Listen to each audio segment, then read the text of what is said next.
안녕하세요. 저는 평소 사연을 재미있게 듣고 있는 이 채널의 애청자입니다. 오늘은 제 사연을 소개하려고 용기를 내어보았는데요.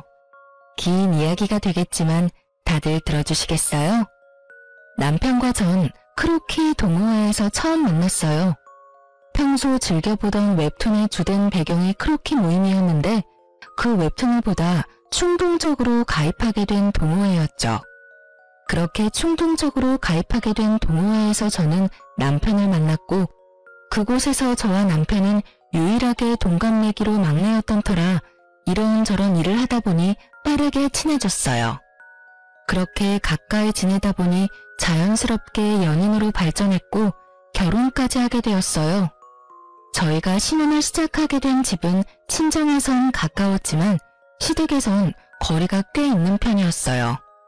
의도한 것은 아니었지만 어떻게 하다 보니 그렇게 되었더라고요. 집 위치에 대해선 저만 아니라 남편과 시댁에서도 불만은 딱히 없었어요. 아니, 남편은 오히려 저보다 더 좋아하더군요. 그 이유는 바로 친정엄마의 반찬들 때문이었어요.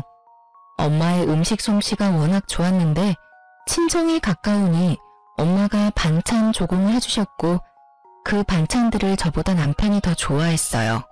전 그 덕분에 좀 더 수월한 결혼 생각을 할 수 있었죠. 그러던 어느 날 어머님께서 갑작스럽게 집으로 찾아오셨더라고요. 저녁 때가 다 되어 갑작스럽게 들이닥친 어머님의 방문이 당황스럽고 달갑진 않았지만 결혼하고 한 번도 집으로 초대하지 못했던 터라 괜히 죄송한 마음도 들어 잘 대접해드렸어요. 퇴근 후 옷도 갈아입지 못하고 어머님을 맞이했던 상황이라 새로운 요리 같은 건 해내지 못했지만 마침 엄마가 전날 주고 간 반찬들로 어머님의 밥상을 차려드렸어요. 어머님께서도 꽤 만족스러우신지 쩝쩝 소리를 내며 맛있게도 드시더라고요. 아가, 이 반찬들 네가 만든 거니? 정말 맛있구나. 아, 아니요. 사실은 그거 전부 친정에서 보내주신 것들이에요. 아시다시피 제가 집에 도착하자마자 어머님이 오셔서 따로 식사를 준비할 시간이 없어서 급하게 차리느라 있던 반찬들을 내놨어요. 그래? 사돈 솜씨가 대단하시네. 간도 딱 맞고. 나물들도 어쩜 이렇게 아삭아삭하니? 혹시 남은 반찬들 좀 있니? 아, 김치는? 김치도 담가주셨어? 남은 반찬들하고 김치가 있긴 한데 더 드릴까요? 모자라세요? 아니, 모자란 게 아니라 좀 싸가려고 그랬는데 남아있다니 다행이다. 내가 갈 때 좀 싸주렴. 김치도 있는 대로 다 싸주고 아니다, 통째로 다 주려무나. 집에 가서 옮겨 담기도 귀찮아. 고맙다, 아가. 덕분에 며칠 먹거리는 잊었구나. 황당했어요. 대부분은 시댁이나 친정에서 음식을 얻어오거나 보내주시던데 어머님은 오히려 냉장고 구석에 있는 반찬과 김치까지 싹 다 쓸어가시니 뭐라 할 말이 없더라고요. 그래도 맛없다고 핀잔을 준 것도 아니고 정말 입맛에 맞으셔서 다 싸가신 거니 그러려니 하고 넘기려고 했어요. 하지만 어머님은 기어코 저의 잠자던 코털을 건드리고야 마시더라고요. 어머님이 냉장고를 싹 비워가시고 난 후 며칠 흐른 어느 날 점심시간에 직원 식당에서 밥을 먹고 있는데 어머님께 전화가 오더라고요. 처음엔 평범한 안부로 시작된 통화 내용이 점점 본색을 드러내기 시작했어요. 그 본색이 참 과간이더군요. 아가, 내가 사실은 부탁이 있어서 전화했어. 네? 부탁이요? 어머님 무슨 일 있으세요? 말씀해보세요. 그게 다름이 아니라 사돈께 반찬 좀 많이 해달라고 해서 나도 좀 보내주면 안 되겠니? 사돈 음식 먹다가 내가 한 거 먹으려니까 도저히 맛이 없어서 안 되겠더라고. 괜히 입맛만 높아져서 요즘 내가 밥을 잘 못 먹고 있어.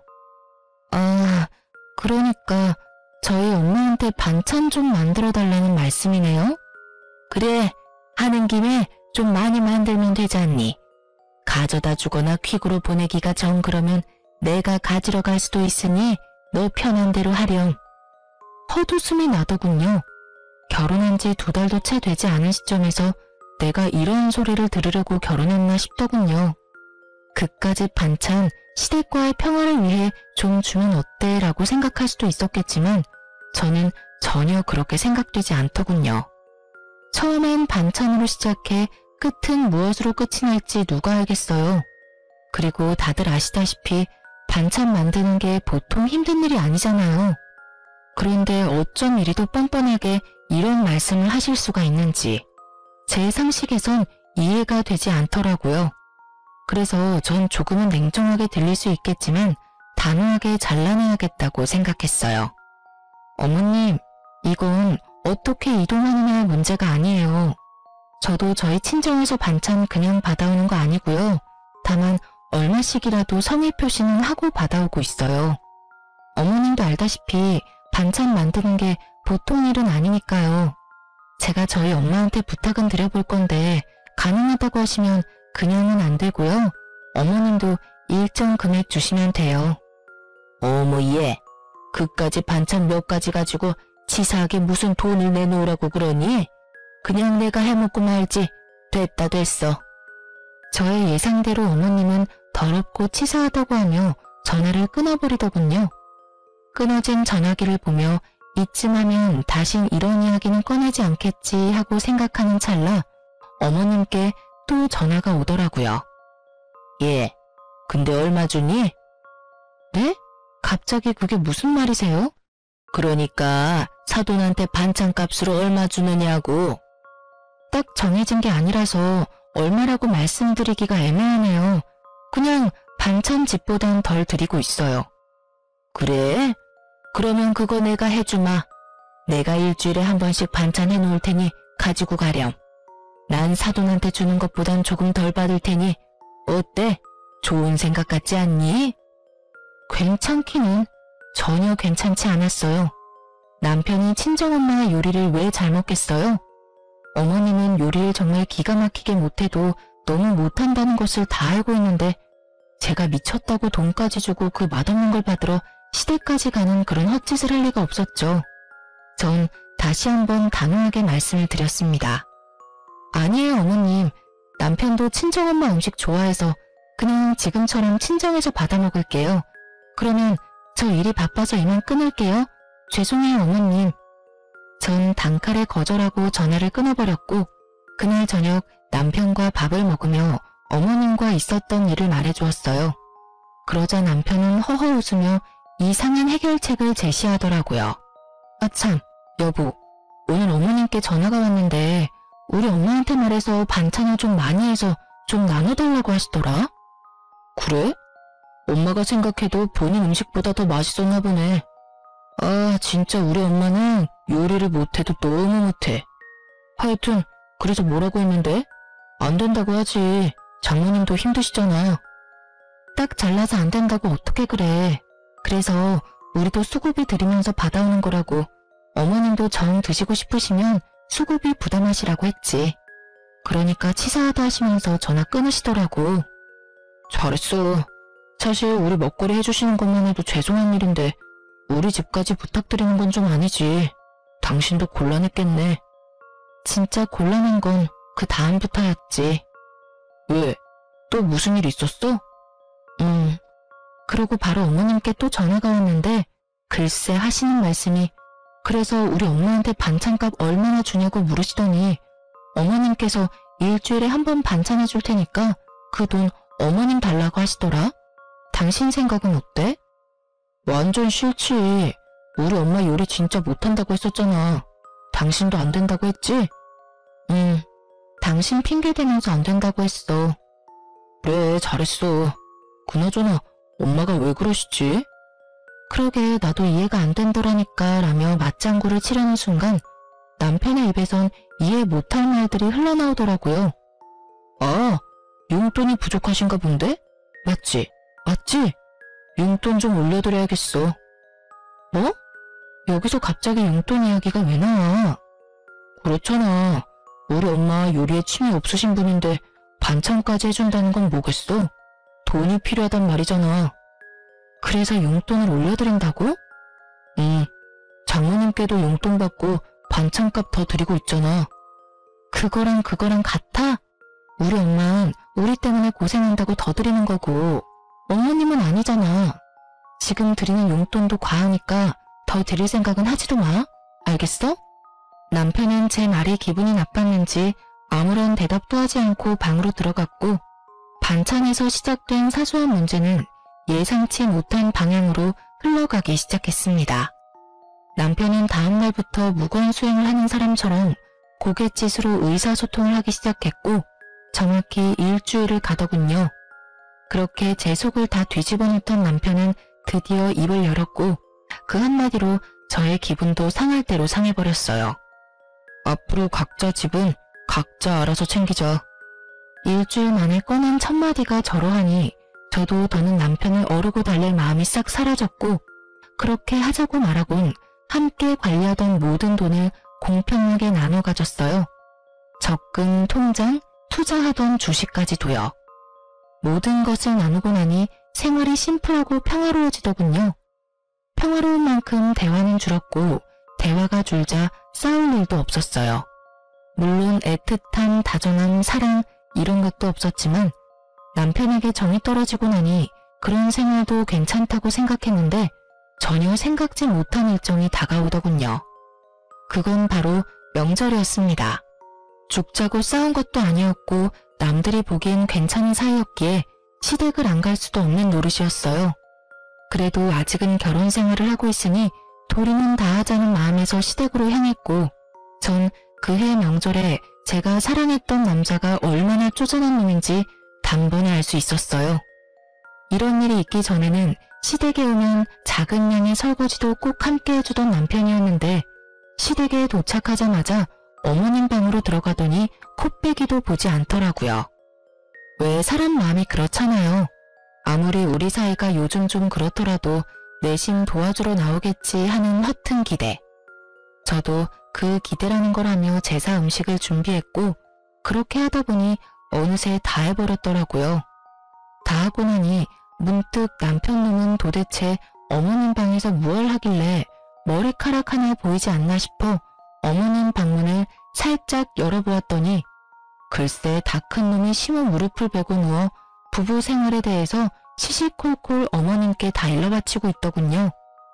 유민이 쟤 연애할 땐 몰랐는데 진짜 모질어.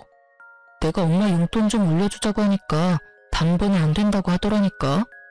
자기가 나서서 올려주자고 해도 모자랄 판국에 어쩜 그렇게 생각도 안 하고 안 된다고 할 수가 있냐고.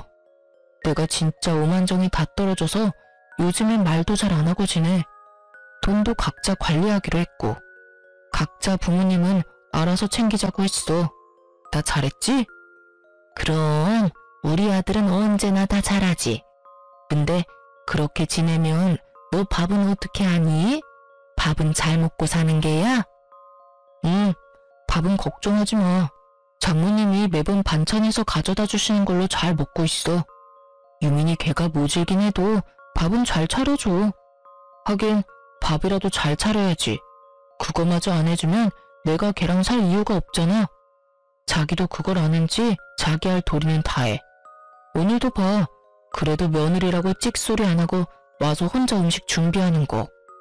내가 이때까진 자기 힘들까봐 다 도와줬는데 이제 안 도와주려고. 내가 너무 잘해줬더니 남편 무서운 줄 모르고 날 뛰어. 이제라도 내가 기강을 잡아야지 안 되겠어. 그래, 잘 생각했다. 이때까지 내가 말을 못해서 그렇지 너 설거지 한다고 얼쩡거릴 때마다 내 억장이 다 무너졌어. 내가 어떻게 키운 아들인데. 이제라도 정신 똑바로 차리고 제 버릇 좀 단단히 고쳐줘라. 잘난 거 하나도 없는 년이 기만 살아서는 그 기세가 아주 하늘을 찌르겠더라니까. 걱정하지 마 엄마. 내가 앞으로 똑바로 교육해서 납작 엎드려 살게 만들 테니까. 앞으로는 절대 도와주지 않을 거야. 그래, 엄만 우리 아들만 믿으마. 이 빌어먹을 관습 때문에 희생하는 사람이 도대체 누군데 도와주니 많이 하는 모자의 대화를 듣고 있자니 어이도 없고 화도 나더라고요.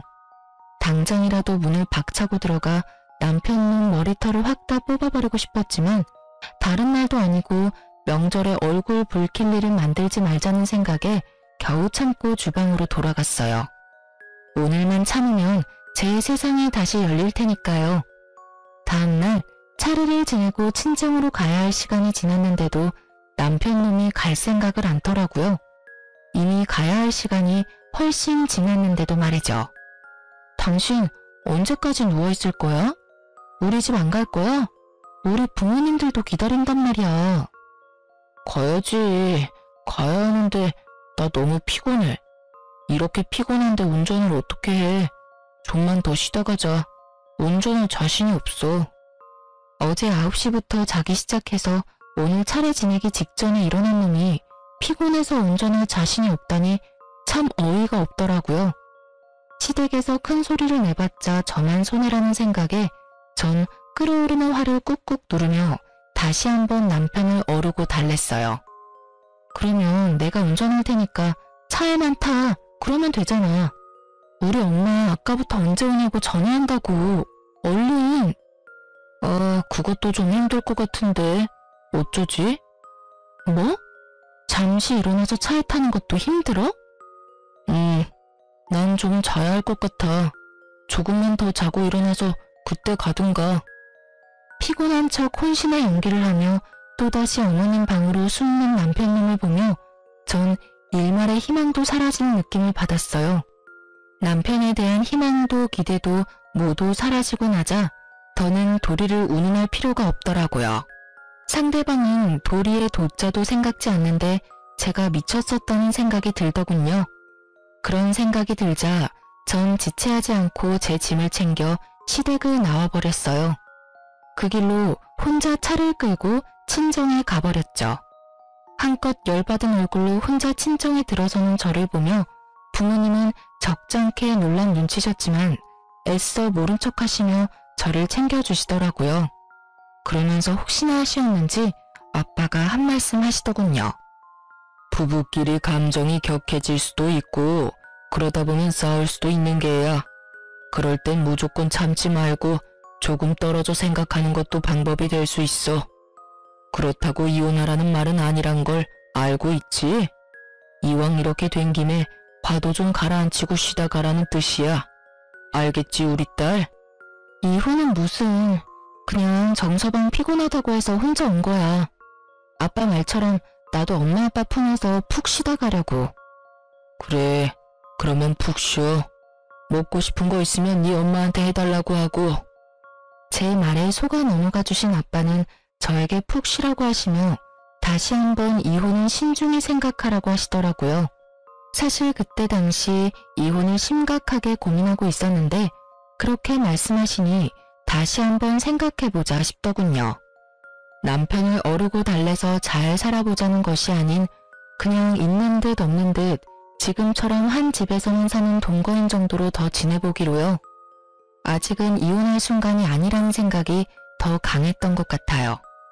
전 혼자만의 시간을 보내며 친정에서 휴식을 취했고 그 휴식을 취하는 동안 남편에게 전화가 그야말로 미친 듯이 오더군요. 전 단 한 통의 전화도 받지 않았고 그렇게 연휴는 지나가고 있었어요.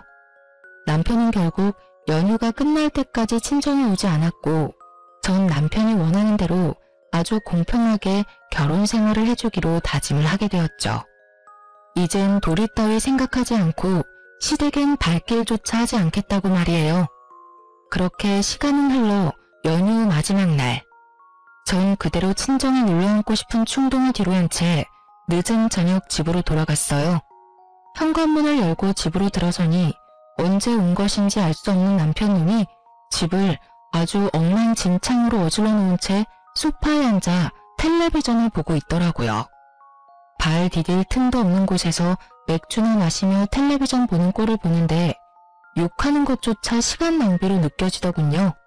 전 염치라는 것도 없이 저를 노려보고 있는 남편의 눈빛을 깡그리 무시한 채 방으로 들어와 씻고 그대로 침대에 누워버렸어요. 예상을 벗어난 제 행동에 남편은 적잖게 당황했는지 구시렁거리며 거실을 치우는 소리가 들려오더라고요. 그랬겠죠. 평소 같았으면 잔소리는 했겠지만 다 치워주었을 텐데. 제가 가장 싫어하는 개판인 꼴을 보고도 말 한마디 하지 않고 방으로 들어와 버렸으니까요. 그렇게 전 남편이 청소를 하는 소리를 들으며 잠이 들었고 일어나 보니 남편은 출근을 했는지 보이지 않더라고요. 전 차라리 잘 되었다고 생각하며 출근을 했고 퇴근을 하고 돌아오니 집에 어머님이 와 계시더군요. 남편이 비밀번호를 알려준 것인지 남편도 없는 빈집에 어머님 혼자 계시는데 어이가 없어 웃음이 다 나더라고요. 그러면서도 참 부지런도 하시다는 생각이 들었어요. 가까운 거리도 아닌데 이렇게 매번 연락도 없이 득달같이 달려오시니 말이에요. 아무도 없는 빈집에서 무얼 하고 계셨나 싶어 집 안을 둘러보니 반찬을 챙기고 계셨던 모양이었어요. 냉장고 안에 있던 반찬을 있는 대로 다 꺼내 챙겨오신 통에 옮겨 담고 있던 흔적이 식탁 위에 고스란히 남아 있었으니까요. 무슨 못 먹은 귀신이 들러붙은 거지도 아니고 아무도 없는 집에서 하물며 사돈이 해준 반찬을 훔치고 있는 어머님의 행실을 보니 화를 내봤자 뭐 하겠나 싶더라고요. 거기서 미주알 고주알 입씨름을 해봤자 똑같은 사람이 될 뿐이고 또 먹는 거로 치사하게 이랬니 저랬니 하고 싶지 않았어요. 그래서 입을 꾹 다물고 옷을 갈아입고 나와 소파에 앉아 제 할 일을 하고 있으니 반찬을 다 챙긴 어머님이 다가와 쏘아붙이기 시작하더군요. 넌 왜 인사를 안 하니? 사람을 봤으면 최소한 인사라도 해야 할 거 아니니? 오셨어요? 인사드리려고 했는데 워낙 바쁘신 것 같아서 타이밍 잡기가 어려워서 기다렸어요. 반찬은 다 챙기셨어요? 그래. 좀 가져가도 되지? 다시 해달라고 하면 되지 않니? 그렇죠 뭐. 반찬 가지고 가시려고 오셨어요? 이 저녁에 연락도 없이? 저도 감정이 많이 상해있던 터라 말이 곱게는 나가지 않더라고요. 그런 제 모습이 어머님 마음에 들 리 없었고 제법 고상한 척 말을 하던 어머님은 화가 단단히 나셨는지 언성을 높이며 폭언을 뱉어내기 시작했어요. 내가 할 일 없이 반찬이나 가지러 왔겠니? 너 왜 그날 그렇게 가곤 연락 한 통이 없니? 최소한 그렇게 가서 죄송하다는 전화라도 한 통 해야 하는 게 예의 아니니? 어쩌면 애가 그렇게 버릇이 없는지. 어른들이 버젓이 지켜보고 있는데 자기 기분 상했다고 짐 챙겨서 남편도 내팽개치고 가는 꼴이라니. 넌 기본적인 예의라는 것도 못 배웠어? 친정에서 그런 기본적인 것도 안 가르쳐주든? 도대체 친정에서 뭘 배워서 시집 온 게야? 예의는 고사하고 기본 개념도 없는 걸 시집을 보내놨으니 아마 모르긴 몰라도 사돈 걱정도 이만저만이 아니실 테라. 너 그렇게 행동하면 네 부모가 욕먹어. 알겠니? 예의뿐 아니라 개념까지 없는 사람이 누군데 감히 친정을 들먹이며 윽박지르시는지 결국 전 폭발을 해버렸고 몸을 움직이기 시작했어요. 일단 시모가 정성스레 옮겨 담은 반찬들을 싹 다 다시 옮겨 담고 냉장고에 넣은 후 그 앞을 나가섰어요. 제 모습을 넋놓고 보고 있던 어머님은 저에게 다가가 노발대발하기 시작하더군요. 너 지금 뭐 하는 짓이야? 기껏 옮겨둔 걸 왜 다시 옮기는 게야? 그리고 지금 이 행동은 또 뭐니? 네가 냉장고 앞을 막고 서 있으면 내가 못 가지고 갈 것 같아? 네, 못 가지고 가세요. 방금 친정에서 뭘 배웠냐고 물으셨죠? 전 이렇게 배웠어요. 무례한 인간한텐 쌀 한 톨, 물 한 모금 나눠줄 필요도 없다고요. 뭐야? 그럼 내가 지금 무례하다 이 말이야? 그러면 아니시라고 생각하세요? 아무도 없는 빈집에 연락 한 통 없이 오셔서는 묻지도 않고 반찬 챙기시는 것도 기가 막히는데 친정에서 뭘 배웠냐고요? 그러면 어머님은 친정에서 뭘 배우셨나요? 뭘 배우셨길래 남의 집에 이렇게 쳐들어오셔서 이렇게 무례한 행동을 서슴없이 하시는 거냐고요. 앞으로 저희 엄마가 해주신 귀한 음식 어머님께 나눠드릴 생각은 추호도 없으니까 다신 마음대로 오셔서 가지고 가지 마세요. 한 번만 더 이러시면 아예 반찬 받아오지도 않을 거예요. 물론 그렇게 되면 어머님 아들도 쫄쫄 굶고 살아야겠죠. 참고로 전 회사 생활하면서 주방 일까지 할 생각은 전혀 없거든요. 이 인연이 지금 뚫린 입이라고? 결국 어머님의 입에서 욕이 나오는 순간 짝 하는 마찰음과 함께 저의 뺨에 고통이 느껴졌어요. 화가 날 대로 난 심우가 제 뺨을 날린 거였어요. 뺨에서 선명한 고통이 느껴지며 이 인간 같지 않은 인간이랑 무슨 대화를 하겠다고 이러고 있나 하는 생각이 강하게 들더군요.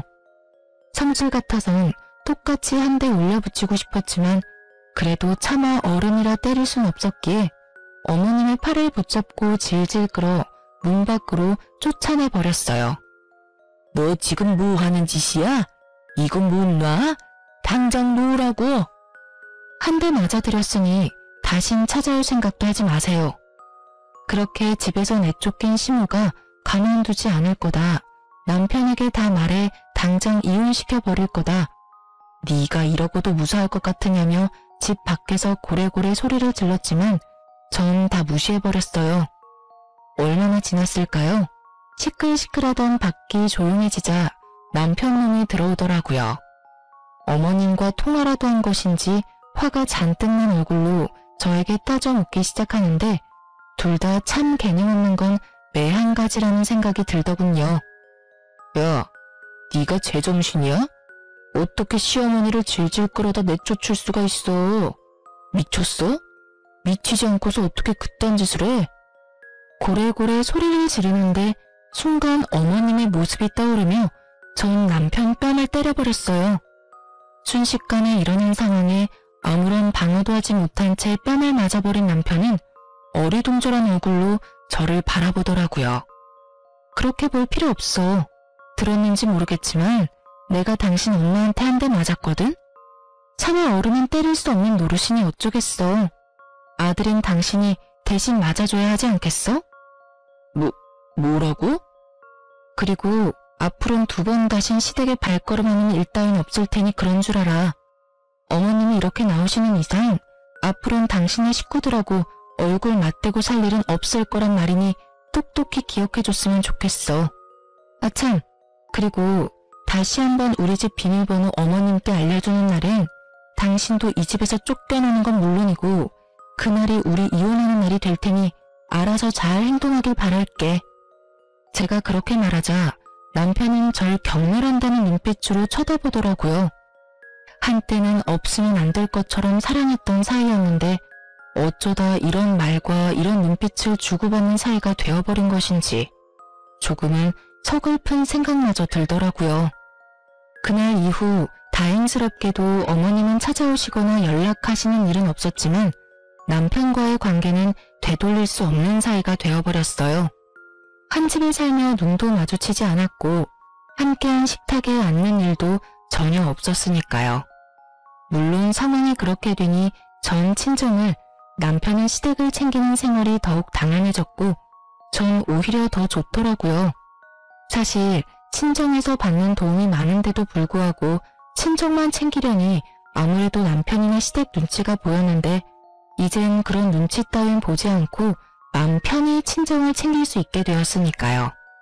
이런 저와는 달리 남편 놈은 불만이 많아 보이더라고요. 뭐 자명한 일이었죠. 시댁의 크고 작은 행사에도 전혀 참여하지 않을 뿐 아니라 집안에서도 전 딱 제 몫의 것만 빨고 치우고 먹고 했으니까요. 저에겐 손해볼 것이 하나 없는 생활이 이어지던 어느 날 어김없이 제사가 다가왔고 퇴근 후 전 당연히 시댁으로 가지 않고 집으로 돌아왔어요. 시댁에서 설마 하며 저를 기다리던 남편은 퇴근 시간이 지나도 제가 오지 않자 전화가 오기 시작했고 제가 무시를 하니 남편 대신 어머님에게서 전화가 오기 시작하더군요. 그마저도 무시하자 번갈아 가면서 전화가 오기 시작하는데 그 시간에 제사 준비나 하지 하는 생각이 들더라고요. 그렇게 끊기지 않고 울리는 전화기를 식탁에 올려두고 집안일을 하는데 친정 엄마가 집으로 오셨어요. 마침 근처에 볼 일이 있었는데 오신 김에 반찬을 두고 가려고 오셨다고 하시더라고요. 그렇게 바리바리 싸서 오신 엄마는 딸이 힘들까봐 차곡차곡 냉장고에 다 정리해서 넣어주시고 전 그런 엄마를 보는데 왜인지 눈물이 왈칵 쏟아져 급히 화장실로 들어가 마음을 진정시키고 나오던 그때였어요. 엄마가 제 휴대전화로 통화를 하고 계셨는데, 아니, 정확히는 엄마는 아무 말도 하지 않으시고 듣고만 계셨고 상대방이 일방적으로 쏘아붙이기 시작하는데 굳이 묻지 않아도 누구인지 단번에 알 수 있겠더군요. 얼마나 소리를 질러대는지 그 목소리가 크게 울리고 있었으니까요. 시모는 전화를 받은 엄마가 당연히 저일 거란 착각을 하고 욕설을 내뱉기 시작했고, 한번 시작한 말은 굳이 엄마에게까지 알리고 싶지 않았던 사실을 알리고야 말았어요. 여보세요? 여보세요? 여보세요라는 말이 나오니 지금? 너 진짜 제정신이 아니구나. 어떻게 며느리가 돼서 한 집안의 제사를 무시할 수가 있어? 내가 이날 이때까지 살면서 너같이 되먹지 못한 년은 보지를 못했다. 도대체 넌 뭘 믿고 이렇게 막 나가는 게야? 그때 한 대 맞은 걸로는 정신을 못 차리겠든? 아예 그 머리털을 다 뽑아놔야 정신을 차릴 것이야. 내가 당장 가서 그 머리털 다 뽑아놓기 전에 얼른 와서 제사 준비해. 정말 딱 이렇게 말하고선 전화를 끊어버리셨고 엄마는 큰 충격에 빠지셨죠. 딸이 시댁에서 이런 취급을 받고 있는 것도 기가 막히는데 맞았다는 사실까지 알게 되었으니 어떤 말을 꺼내야 할지도 막막하더라고요. 일단 휴대전화부터 되찾아야겠다는 마음에 엄마에게 다가서는 찰나 아직 엄마 손에 있던 제 휴대전화에서 문자 알림음이 울렸고 엄마는 전화기를 빼앗으려는 제 손을 피해 그 문자를 확인하시고야 마셨죠. 평소 귀찮아 잠금을 다 풀어놓은 것이 화근이었어요. 너 진짜 미쳤어? 당장 안 와? 아무리 요즘 우리가 남보다 못한 사이라고 해도 제삿날엔 도리는 다 해야 할 것 아니야. 지금이라도 늦지 않았어. 당장 기어와서 잘못했다고 싹싹 빌고 제사 준비해. 머리 조아리고 일이나 하란 말이야. 알겠어? 당장 와. 당장. 엄마의 분노에 기름을 들이붓는 문자에 제가 아무 말도 하지 못하고 우물쭈물하는 엄마 눈치를 살피고 있자 엄마는 저를 꼭 안아주시며 이렇게 말씀하셨습니다. 너 이혼해. 그렇게 말씀하시는 엄마의 몸이 떨리고 있더군요. 저는 이 떨림을 누구보다 잘 알고 있었어요. 엄마가 진짜 화가 나셨을 때의 떨림. 치를 떤다고들 하시죠? 딱 그 떨림이었어요. 네가 이때껏 이런 취급을 받으면서 왜 참고만 있었는지 엄마가 잘 알아. 아빠 때문이지? 아빠가 워낙 이혼 이런 거에 예민하잖아. 요즘 아빠 몸도 안 좋은데 나까지 보태기 싫었어. 이 미련한 거 사. 그렇다고 이걸 다 참고 있어? 너 이렇게 사는 거 알면 아빠 더 속상해. 엄마랑 아빠가 옛날 사람이라 이혼에 부정적인 건 맞지만 그렇다고 해서 이런 대우 받으면서 참고 살라는 말은 아니야. 그러니까 이혼해 당장.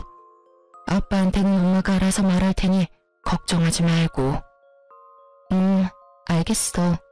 그렇지 않아도 이혼하려고 생각은 하고 있었어. 그래, 그건 그렇고 이 새끼는 언제 집에 오니? 오면 그 면상 좀 보고 가야겠어. 내가 이때껏 해먹인 밥이 얼만데 감히 집까지 게 너한테 이따위 말을 해? 와서 일이나 하라고? 진짜 미친 게 누군데 누구한테 미쳤다고 하는 거야? 엄마, 진정해. 나한테 다 생각이 있으니까. 제발 나 믿고 오늘은 그냥 돌아가줘. 내가 정 안 되겠다 싶으면 엄마한테 말할 테니까. 제발, 응? 더는 엄마에게 못 볼 꼴을 보이고 싶지 않아 혼신의 힘을 다해 엄마를 설득했고 엄마는 저의 간절한 부탁에 겨우 진정하시고 집으로 돌아가셨어요. 그렇게 혼자가 된 저는 남편에게 온 문자를 읽고 또 읽었어요. 그렇게 뇌리에도 그 문자가 박힐 때쯤 남편과 어머님이 집으로 들어오시더군요. 얼마나 화가 났는지 쿵쿵거리는 발걸음이 너무 커 머리가 다 울릴 지경이었어요. 그렇게 쿵쿵거리며 저희 앞에 선 두 사람은 저를 노려보았고 처음 입을 뗀 건 어머님이셨어요. 난 너 같은 며느리 필요 없으니 당장 짐 싸서 이 집에서 나가거라. 지금 당장 짐 싸. 지금 저보고 나가라고 하셨어요? 그래. 당장 이 집에서도 나가고 서류 준비되는 대로 보낼 테니 이혼도 해. 내가 이혼만큼은 아닌 것 같아서 참고 또 참았는데 도저히 안 되겠구나. 아주 시댁을 우습게 보고 있어 이게. 생각 같아선 그 머리털을 다 뽑아놓고 싶은데 이제 가족도 뭣도 아닌데 굳이 힘 빼서 뭐 하나 싶어서 참고 있으니 얼른 내 눈앞에서 사라지거라. 꼴도 보기 싫으니까. 착각은 자유라더니 전 엄청난 착각을 하는 아줌마에게 사실을 말해주었어요. 저기요, 이 집에서 나갈 사람은 제가 아니라 그쪽이랑 그쪽 아들이에요. 저기요? 그쪽? 네, 이혼할 마당에 제가 어머님 하고 불러드릴 이유가 없잖아요. 그리고 저도 꼴도 보기 싫어서 그러는데 좀 나가주실래요? 얘가 아까부터 무슨 쉰 소리를 하는 게야? 우리가 여기서 왜 나가니? 여긴 우리 아들 집인데. 너 정말 머리가 어떻게 된 거 아니니? 정신 차려 얘. 정신은 그쪽이 차려야 할 것 같은데요. 여기 그쪽 아들 집 아니라 제 집이에요. 결혼할 때 그쪽 아들 능력이 워낙 출중해서 집 살 능력이 안 되더라고요. 그래서 제가 집 해오고 그쪽 아들이 혼수 채워서 들어왔어요. 그렇게 잘난 아드님이 아무 말도 안 하던가요? 그렇게 가만 서 있지 말고 말 좀 해봐. 이 집 내 집이라고 말이야. 그렇습니다. 집은 제가 샀고 그랬기에 그 명의 역시 저의 명의였어요. 남편과 결혼할 당시 남편보다 제가 모은 돈이 훨씬 많았고 전 그런 건 중요하게 생각하지 않아 제가 집을 사고 남편이 혼수를 채웠던 것이었어요. 물론 대출금이 있었던 터라 남편과 함께 갚으며 대출금을 반틈 이상을 갚게 되면 공동 명의로 바꾸기로 했었는데 남편님은 딱 2달 대출을 함께 갚고 돈 관리를 알아서 했으니 집에 대한 어떤 권한도 없었죠. 이러한 사실을 전혀 알지 못하고 기고만장한 어머님의 기세를 눌러주곤 남편을 바라봤어요. 방금 전까진 저를 가만두지 않겠다는 기세로 보던 눈빛도 많이 유해졌더라고요. 분위기가 심상치 않음을 느꼈던 거겠죠. 그게 엄마, 이 집 저 사람 명이야. 내가 결혼할 때 모은 돈이 얼마 없어서 집은 저 사람이 장만하고 가정가구를 내가 마련했어. 그러니까 내가 흥분하지 말고 차분히 말하라고 했잖아. 엄마는 괜히 나서서는 일을 이렇게 만들어. 너 지금 그걸 말이라고 해? 그리고 모은 돈은 왜 없어? 꼬박꼬박 적금 들고 있다고 하지 않았어? 아, 됐어. 이제 와서 그런 게 뭐가 중요하겠니? 어찌 되었든 이혼해. 난 더는 네가 저딴 년이랑 사는 꼴 못 보겠으니. 어머님은 본격적으로 이혼을 강요하기 시작했고 남편은 아무 말도 하지 못한 채 가만히 있더라고요. 두 사람이 그러든가 말든가 전 준비한 이혼 서류를 내밀며 말했어요. 어머님이 이렇게 간절히 바라시는데 우리 이혼하자. 뭐? 당신 진심이야? 뭘 그렇게까지 놀라. 어느 정도 예상했었잖아. 사실 우리가 같이 살기만 했지 부부 아닌 사이가 된 건 꽤 오래됐잖아. 나도 지쳤고 너도 힘들 테고 그냥 우리 이혼하자. 그래, 하자 이혼. 이혼할 테니까 지금 살고 있는 집 처분해서 반틈은 나 줘. 나도 대출금 갚았으니까 그 정도 재산 분할은 해줘야지. 딱 2달 갚은 것이 기억도 나지 않는 것인지 분할을 운운하는 놈을 보고 있자니 웃음이 나더군요. 그 뻔뻔함에 이 상황에 웃음이 다 난다. 대단하다 대단해. 네가 혹시나 이렇게 나올까봐 내가 좀 알아봤는데 고작 2달 대출금 함께 갚았다고 해서 재산을 분할해줄 필요가 없다고 하더라고. 오히려 네가 나한테 위자료라는 걸 줘야 한다고 하던데. 내가 왜 위자료를 내놔야 해? 내가 뭘 잘못했다고? 잘 생각해봐. 나한테 잘못한 게 한둘이 아닐 텐데. 잘 생각해도 내가 잘못한 게 전혀 없는데? 뭐 우리 엄마가 시집살이 시킨 거? 그 정도는 기본 아니야? 다들 그 정도 시집살이는 다 하고 살아. 그리고 증거 있어? 우리 엄마가 너 괴롭혔다는 증거가 있냐고. 증거? 증거 충분하지. 네가 나한테 욕한 것도 문자로 고스란히 남아있고 네 엄마가 나한테 막말한 통화도 다 녹음돼 있어. 우리가 참 편리한 세상에서 살고 있어서 자동 녹음이라는 게 되거든. 이것저것 증거가 나한텐 참 많은데 그중 최고의 증거가 여기 있지. 딱 제가 예상했던 대로 남편놈은 노발대발하며 저에게 따져묻기 시작했고 전 꽤 오래 준비했던 사진들을 남편에게 던져주었어요. 남편과 어머님은 바닥에 흩날리는 사진들을 보며 입을 다물었고 전 그런 두 사람을 바라보며 말했어요. 할 말이 없지? 그래, 너도 사람이면 할 말이 없어야지. 너 꼴에 바람도 피우고 있더라? 네, 맞아요. 이놈이 저 몰래 바람까지 피우고 있었어요. 전 이 사실을 진작 알고 있었어요. 남편은 저희가 처음 만났던 크로키 동호회에 계속 나가고 있었는데 간도 크게 거기에서 바람을 피우고 있더라고요. 당연히 그 동호회엔 저와 친한 사람들도 있었기에 남편의 외도 소식은 제 귀에도 들려왔고 제가 믿지 않자 사진까지 보내주어서 모든 사실을 알게 되었죠. 결과적으로는 그 사진들이 증거로 쓰이게 되었고요. 처음 그 사실을 안 게 저희가 본격적으로 말을 하지 않고 있을 때였어요. 정말 배신감에 치가 다 떨리더군요. 당장이라도 이혼을 하고 싶었지만 중간에 나왔듯이 부모님께서 받으실 충격이 걱정돼 미련스럽게 참아왔던 것이었어요. 그리고 차이가 이렇게까지 되기 전에는 내가 노력하면 남편이 다시 돌아오지 않을까 하는 기대가 있기도 했고요. 얼마나 헛된 기대였는지 지금 생각하면 제 자신이 참 한심하고 바보 같지만 그땐 그게 최선이라고 생각했어요.